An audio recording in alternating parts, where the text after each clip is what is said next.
Lumagda ng Memorandum of Understanding ang Department of Justice at Federation of Filipino-Chinese Chambers of Commerce and Industry Incorporated para mapadali ang pag-deport sa mga Chinese national na nakakulong sa mga pasilidad ng Bureau of Immigration sa buong bansa. Sa ilalim ng kasunduan, tutulong ang FFCCCII sa DOJ sa pagbibigay ng air transportation arrangements para sa mga nakakulong na Chinese national kapag na-clear na para ipa-deport.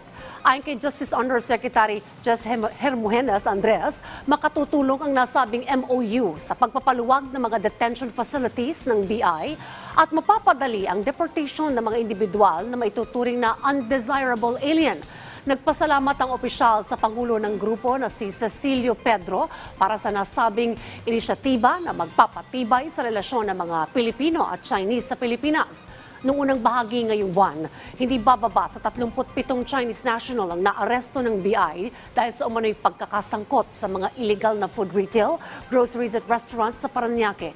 Lahat ng mga ito ay kasalukuyang nakakulong sa pasilidad ng BI sa loob ng Camp Bagong Diwa sa Taguig at naharap sa deportation cases.